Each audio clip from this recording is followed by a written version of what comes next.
c'est un ensemble de choses qui montrent que la littérature a encore vraiment un impact sur la société, contrairement à ce qu'on dit aujourd'hui sur l'image qui aurait pris toute la place. Non, les livres peuvent encore changer le monde. Alors, je m'appelle Vanessa Springora et je suis à la fois éditrice et autrice. Bon, le plus important, c'est de comprendre en fait qu'un livre se fait pas tout seul, qu'à partir du moment où l'auteur nous livre son manuscrit, qu'il considère comme étant à peu près abouti, il y a encore tout un tas de métiers qui vont intervenir à partir de ce moment-là. Évidemment, de la correction à la fabrication, à la composition, donc la mise en page du texte, la recherche d'illustrations de couverture, et puis ensuite la promotion, évidemment, la diffusion. Donc c'est tout un ensemble de métiers dont on n'a pas conscience, évidemment, quand on a un livre en main. Puis évidemment, au bout de la chaîne, il y a aussi les libraires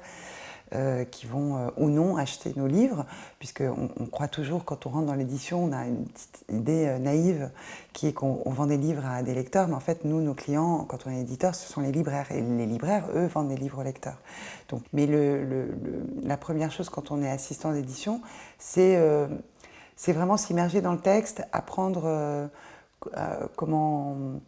aider un auteur à aller le plus loin possible dans la finalisation de son projet d'écriture. Effectivement, ça demande du courage. Mais en fait, plus que du courage, moi j'avais une stratégie. Souvent je leur disais, vous savez, moi je ne suis pas écrivain, je ne suis pas écrivaine, je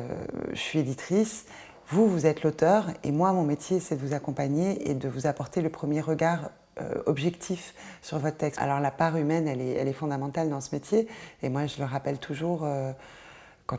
on se dit qu'il faut le faire, parce qu'on est à la fois dans une industrie, l'industrie du livre, mais en même temps on travaille avec de l'humain, et pas, voilà, on ne fabrique pas des pots de yaourt, on fabrique certes des objets qui sont des livres, mais derrière, il y a des personnes qui sont des êtres hypersensibles, les écrivains en général, qui peuvent être des écorchés vifs, et voilà, il y aura toujours un moment donné où on va être confronté aux événements qui traversent et qui peuvent influer sur un planning, par exemple, de remise ou de fabrication, parce qu'un auteur ou une autrice peut tout d'un coup subir un deuil, être en instance de divorce, traverser une dépression. Et il faut aussi être capable d'accepter ça, parce que c'est toute cette richesse d'expérience de vie qu'on va retrouver ensuite dans leur livre.